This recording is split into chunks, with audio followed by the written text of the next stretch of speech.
Okay, I tried and I failed. Come with me on this journey today of trying to get the kids enrolled into public school and learn from my mistakes. Also, how does the post office work in El Salvador? I'm still trying to figure that out. Follow me for this wonderful adventure in our family in El Salvador. Benedicciones para todos ustedes and blessings to you all. Welcome back to my channel. Come along for this adventure.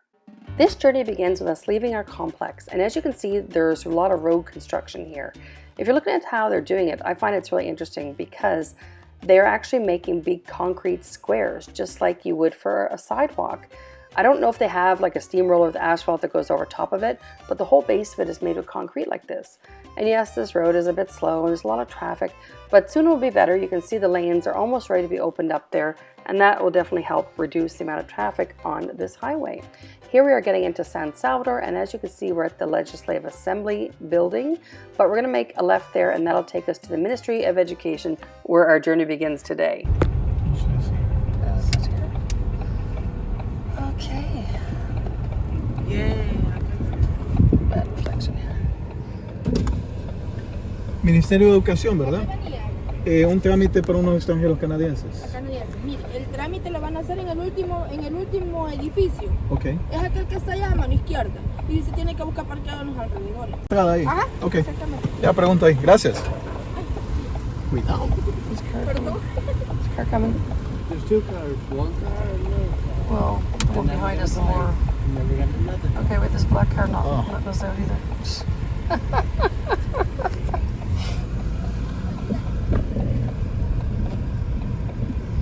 Yeah, building A3 was a specific building. It's the one she told me to go to. Okay, good. So she told me I need to get parking anywhere available. That's Oh. only for employees. Oh, okay. Well, parking was a bit of a nightmare. Stan actually had to drop us off, and then we waited almost a half an hour for him to find parking and get back to us. So this place could really use a nice tiered parking system. That would have been really, really nice. It was just packed with people that day, and school's not even in. Super hard to get parking here, so we're just gonna get out of the car. We're gonna walk back. Stan's gonna park and meet us there to help translate. It should be fun. So we're waiting outside of the building. It's in there somewhere. I don't even know how to get in because I can't get in that door. Waiting for my friend Stan to come so that we have somebody to do the translating for us. Okay, we're behind the gates now. It's a sidewalk food court we had to walk through. I think it was, I thought it was that way. I don't know.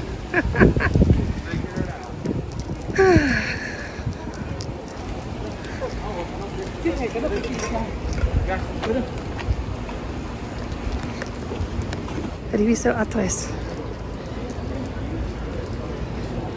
Follow.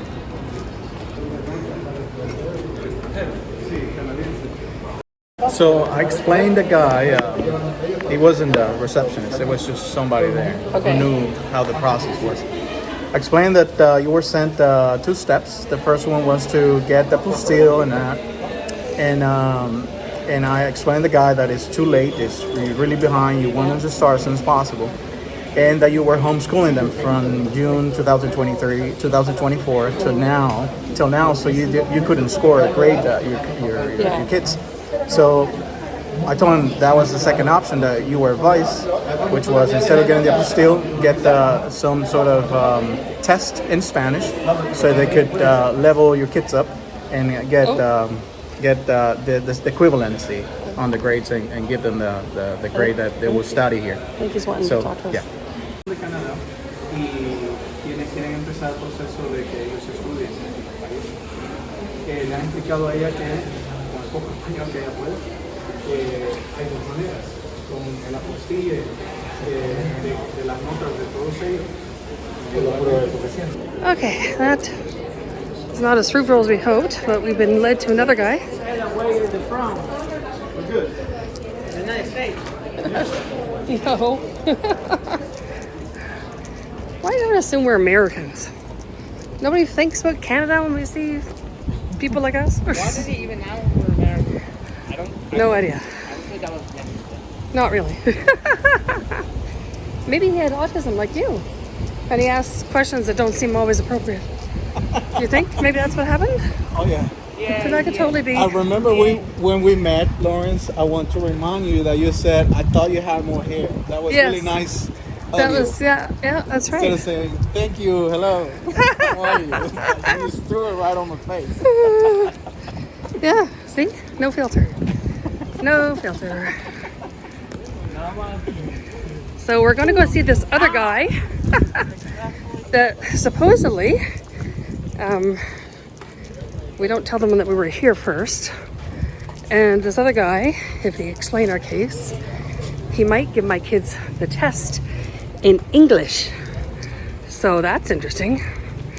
So yeah, this should be fun. Okay, so we're on our way to see the next guy who hopefully can help us out with perhaps an English test. I'm not sure.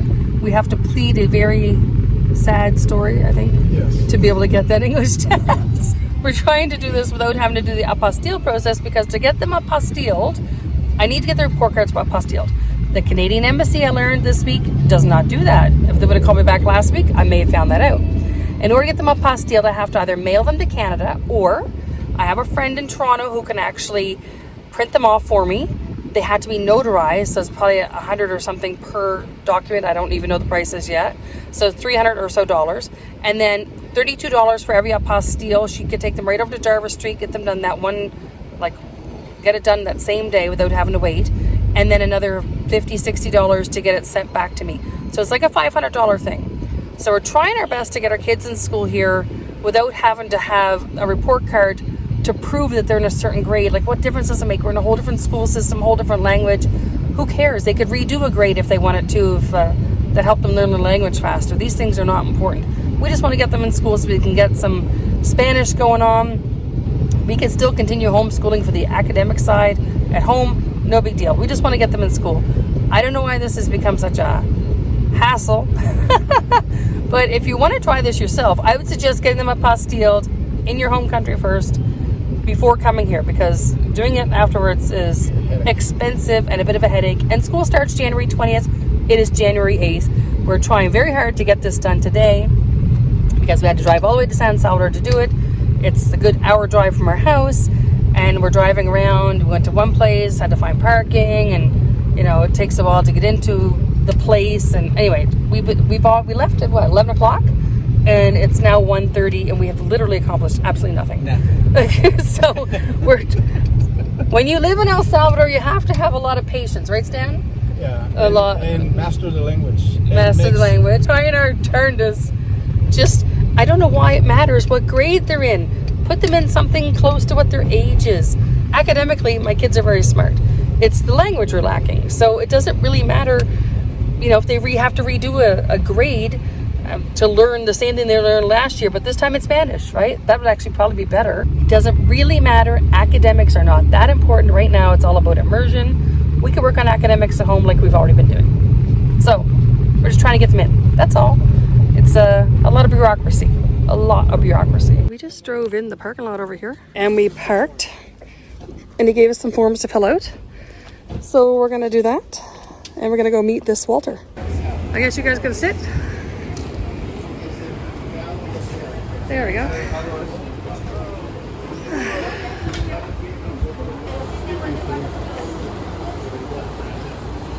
Okay, so we just left that last place. It's not looking good. So what we learned is that if we don't have apostilled certificates of completion, or your report cards, or whatever you want to call these things, notas, I think they're called here. If it's not apostilled by Canada, then they have to write a test, which we were okay with. And we were told we might even be able to write the test in English. However, the English translation was never completed. The person who was doing it got fired. It wasn't done properly or whatever. I don't even know why they got fired. But they don't have it all translated. So we can't do it in English. And even if we could do it in English, it's literature, it's mathematics, it's science, and social studies. But it's the social studies of El Salvador. The kids would have to know names of lakes, volcanoes, the dates of civil wars, stuff. We would have to do a little study to get a crash course on that for them to even be able to pass that part of the test. And if they don't pass it, they don't get the equivalency. I don't know if that means they'd have to write the exam for the year before. I don't know how many years back we'd have to go for them to be able to pass that test. However, if I pay to get their report cards notarized in Canada and then apostilled and then sent to El Salvador, which is going to be several $100s, then they just get in. That's it. They take Canada's word that they completed 3, 8, and 9, and they just get into the next grade, really, without having to know all the history of El Salvador or some really complicated English things dealing with theater. I don't know. There's a study sheet she gave us of all the stuff we'd have to study for the test, and she suggested maybe we come back in 2 months to do it. However, school starts in a week and a half, so that ain't gonna happen. We're gonna try the apostille route. It's pricey, but it's probably still worth it to do it like this, because I don't see them passing the test. If you're going to bring your kids here and they're going to go to school here, private or public, it doesn't make a difference. Make sure you get everything apostilled for the report cards, or maybe if you were going to go into college, you need your diploma apostilled, or you're in some level of college, you want to take a master's, get that certificate apostilled, get everything apostilled to prove it's a real document from Canada or US or wherever you're coming from. That'll make life much easier for everybody and cheaper, actually. I guess the only real expense for us right now is that we'd have to get it shipped here, because we'd still have to have it notarized and apostilled. Those expenses still count either way. But it's going to be about, I think it was $60 for me to send some paperwork for my pension. So it'd be about $60 more. But it's, all the other stuff. 96 for the apostilles is 32 each. And I don't know what a notary costs. I'm going to have to find a notary in Toronto. I don't know if it's by document or by appointment. Hopefully it's by appointment, and it's only like $100 and some for all three. That would be great, because when I had to get Lawrence's birth certificate notarized, it was $140 or $170 for her to make a photocopy and stamp it, which is ridiculous. But anyway, fun stuff today. We spent all day. It's 2:30 now. We're heading to the post office to see if I can get my mail that YouTube sent me, or Google AdSense sent me, so I can actually maybe even get paid for this channel. That's great. Okay, so what Stan had talked to the lady there about was about Lawrence having autism. And, first it was, what level? Like, I don't know, there's no level, medium, mild, moderate. There's not like scale. There's no percentage. There's no number. Nobody ever gave us a number. Severe autistic children don't even speak, and he's not there. But he definitely has a social filter issue where he says some inappropriate things. Anyway, when he talked to her about it, she told him that he can mark that on there, and maybe Lawrence would even get a tutor if needed. I'm like, wow, that'd be really great for Lawrence to have a tutor. And if that's included, well, okay, that's totally worth it. So that is one really positive thing about El Salvador and the education system right now. Also, a lot of people said that the public education system sucks here, and the level of knowledge they'd have to pass their grades right now is probably more than they actually have from being taught in Canada. So I'm kind of already disagreeing that people say the public school system sucks. But since they're not in it right now, I don't have a full opinion on that. But if they have to have that knowledge to pass each grade, they would be very intelligent children. Just saying. So we're taking a break to have lunch, because it's almost 3 o'clock and we haven't eaten since we left. At Pollo Campero. We've been here so many times. It's the kids' favorite restaurant, I think. What is that? Mesa para cinco? So now we're just waiting for a table at Pollo Campero. It's like the KFC of El Salvador, but a little bit better. I don't know what's any better for you, but it's a little better tasting. It comes with, what do you call it in English? Coleslaw. It comes with this coleslaw that is famoso, I guess. And you get some bread with it. And there's like a good family meal we've gotten here a few times. It's a really good price. This one here, $25 for 6 people, 12 pieces of chicken. Anyway, this is the price. That's what we normally get. And then there's also lots of individual stuff. And they have pizza. Look, they have pineapple pizza. Well, they just say ham. It doesn't say pineapple on it. Oh, there's Hawaiian right there. There's your Hawaiian pineapple pizza. Meat and vegetarian. And I guess that's the works. Or one with ranch or barbecue sauce. These are chicken pizzas. Barbacoa. I didn't like that one. The barbacoa? When did we have that? Was it a personal one? Oh, okay. You guys eat without me. And then we have some little rolls here that looks interesting. Lunch is done. We get out of here live. Oh no! I think Stan's trying to kill us. Oh, San Salvador. Traffic and, you know. Okay, so we're going to go and attempt to go to the post office now. Reyes de El Salvador. And it's in San Salvador somewhere. 4 minutes away. 4 minutes away. Well, you know, the traffic isn't that bad at 4 o'clock at this moment in, was it a Wednesday? Yeah. Okay, so here we go. I don't know if I should put this on YouTube or not, but we have this problem when traveling with Stan, besides the music. It's going to get me demonetized. We have this problem when going out with Stan. We tend to find dead bodies. Okay, only one was dead, but we tend to find lots of people incapacitated in some sort of accident along the way. One of the first weeks that we were here, we went down to the beach, and when we came back, we stopped for some coconut water. We were just on the side of the road in one of those little roadside stands, and we were at an intersection, T-shaped intersection, and one guy came up from the hill, from the beach, I guess the lower end, whatever that is, and came up to where we were, and a motorcycle was just happened to pass by at the same time, and he hit him literally right in front of us, maybe 2 or 3 meters away. We saw the guy's bones come out of his knee. It was something I will never forget. And then Stan and I went on to get, I guess we're getting some shoes. I had to buy some shoes, and I can't remember doing something else that trip. And we saw another motorcycle get hit right in front of us. Oh, yeah. I remember that. And then, in that same trip, there was a truck that had an accident on the way to our house in Zaragoza. That one, like, right up a hill, like, totally off the road. And I don't know, was that one truck or two? Because we thought there was 2 axles there. It looked suspicious, like it was more than one vehicle. But anyway, that was a while we hadn't gone out with Stan, and I was getting used to not seeing people getting killed or injured on the road. The night we went out to see downtown San Salvador and the library and everything on the way back that trip, where I was filming all these lights and stuff, and I didn't happen to have the camera going at the time, and I probably wouldn't have put this on YouTube anyway. But there was a dead body on the side of the road, and they had a sheet covering it, and there was police or ambulance or whoever was there. That body was not moving, and it was half covered with this sheet or plastic or something. It was a dead body.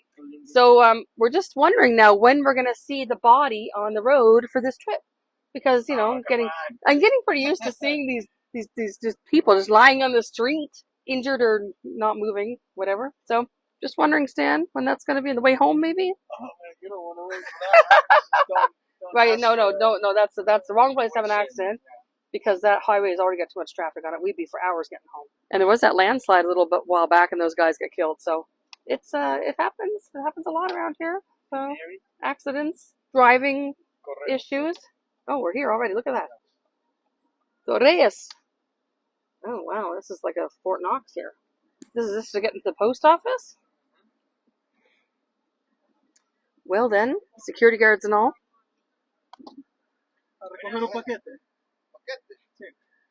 We'll see how this works out. Willem has a nosebleed. He's going to stay there. We're going to come up here. He hasn't had that many nosebleeds since we came here, actually. He's done at home all the time. Okay.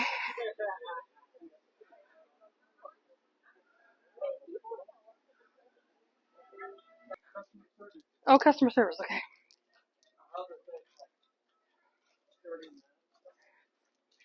Here's hoping it won't take any time at all, because if it's here, it's here. If it's not, I don't know. Oh, post office. Look at this. It even says post office in English. The North Pole one. Hopefully we can be more warm than North Pole. Okay, so he took down all our information.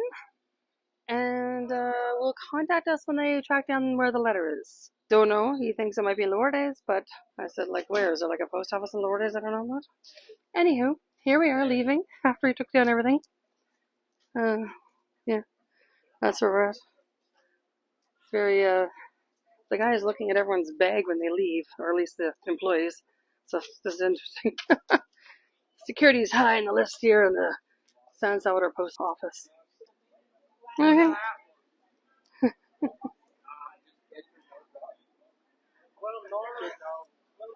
How's your nose, Willem?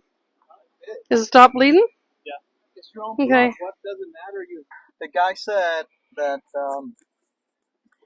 there are mailmen designated per area. Okay. The one guy for Lourdes is gone for the day. So he has to talk to him once tomorrow once he's back, and he will ask the guy to check on anything under your name and your address. Okay. And he will let me know through WhatsApp. He wasn't willing to give me his number, but I convinced him. You always sweet talk him. Yeah. So he gave me his phone number, so I'll stay in contact.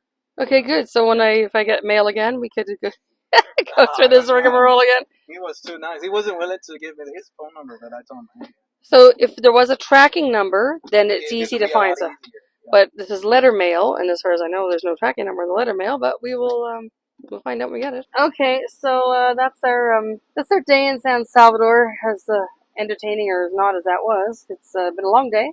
4:19, and we are on our way back to Lourdes. We should be home by hopefully 5:30ish. How many kilometers are we away? Like 20? 30. We're 30? Oh, actually 30. Okay. I know because it can take. For the 16 kilometers to Santa Tecla, it can take an hour. So, yeah, it could be 2 hours. But there's a bunch of stretches of highway that are not normally as congested as Lourdes on the way back through San Salvador to Santa Tecla. So here's hoping that the traffic's moving well. Starting with these two white vehicles. And the bicycle over there trying to run across the road. Oh, my. Anyway. Oh, wait. Is there 2 lanes here? We got a blue car. Oh, it's a one-way street. So this is the thing about San Salvador. You have to figure out what lane you're on. You got to figure out which one's the one-way street and if you're on the right direction. No, what lane you're on. Oh, what lane you're on. That's another thing. Yeah, there's hardly ever, like, the lines aren't always visible, for one. Or you don't know if there's 2 lanes or 3 because you get confused by the motorcycles going down the middle. The motorcycles like to drive down between the cars. And apparently, there's a stretch of highway tomorrow that will be illegal on. Well, it's always been illegal, but this will be. The traffic police are actually going to go after and give them tickets for people that go down the middle lane on motorcycles. On what stretch? The Romero, what was it? The highway that it's on? Monsignor Romero. Monsignor Romero, and it's just between San Salvador and Santa Tecla, that highway? Or Santa Tecla to Lourdes, that highway? Either that. Okay. So, yeah, just tomorrow it's going to become, traffic violation with fines and stuff enforced, yes. Just like how you learned how parking is now enforced a different way over Christmas. Dan. Did you ever go to fight that ticket? I did, and I think I will win. Okay, good. It was $150 for a parking fine where there was a curb that was painted. What was it, yellow on the curb? But we didn't notice it? The guys were fighting, but they just made... Oh, the 2 motorcycles? Yeah, they just... Okay. They were fighting. Fist bumped. Fist bumped. Yes, okay. As long as not face bumped. Again, we haven't seen any bodies yet. Zoom it. Look at those tomatoes. Zoom it. It's about to fall. It's about to fall out of the truck. Talk about getting something from the back of a truck. It's a big mercado. Oh, the moving company, yeah.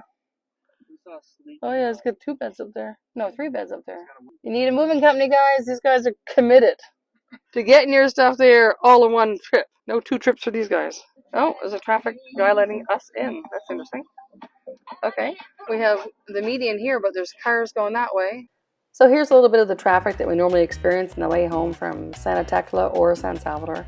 This highway is under construction, and as you can see, they opened up an extra lane, so we'd have 3 lanes to come home in, because I guess that's that time of the day, that's the busiest direction.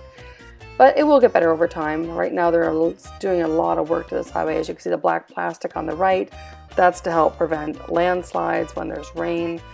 So kudos to these guys. They work really hard in the heat. And for our trip to San Salvador, well, it wasn't as fruitful as we'd hoped, but now we have a path forward.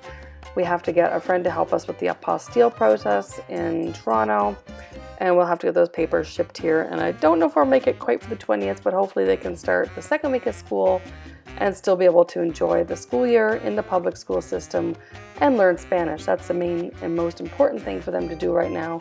Like I said in the video, we could continue academic stuff by doing homeschooling. I don't know exactly the schedules for the kids. I think it's Annika and Lawrence that start the 20th, and then Willem won't start till February 14th. And I think Willem's is in the afternoon and Annika's and Lawrence's is in the morning. I'm not sure exactly what the schedule is right now, but we can always add in homeschooling there. So we'll get that done, and eventually I'll get the whole mail thing sorted out. YouTube insists on sending letter mail. It's a bit of a problem sending any kind of letter mail to El Salvador. If you have a package with a tracking number, it's much easier than sending stuff in an actual envelope letter mail. Okay, I have to interrupt this video because it is the next day and I got a text message from my friend Stan early in the morning with a picture of my letter mail found in the Lourdes post office, and he said he's going to come pick me up at 11 o'clock and we're going to go out to pick that up. So here we are on our way through Lourdes to get our letter mail, and it's amazing that it was even found. The funny thing was, it's actually stamped for today, for January 10th. It's like, did it just arrive? Because it looks like it was sort of just, it just arrived when we happened to be asking for it at the same time. Well, that was very interesting. So anyway, I was able to pick that up today, and you know, I didn't think I was ever going to get that, to be honest. Google says you have 3 attempts to get this envelope, and within a 4-month period, if you don't get it in that time, well, I guess too bad, so sad. Even if your channel's monetized, you're never going to get paid. So I'm very happy I got that letter mail today. Apparently my envelope is here waiting for me to pick up. So, Or you could have waited a week. or I could have waited, this is Friday, I could have waited till Monday to actually have them deliver it. When I can come get it right now, it's much easier. My friend Stan and I waited for them to bring out the mail, which they seemed to know all about as soon as we mentioned it. It's like we were famous there, like they were expecting us to come because we're the only people that come and get mail. I don't know what the deal is. It was very interesting. They had a good little chat. The least complicated thing was to get this mail out of all of our bureaucracy here. Please like and subscribe. Don't forget to hit the like button.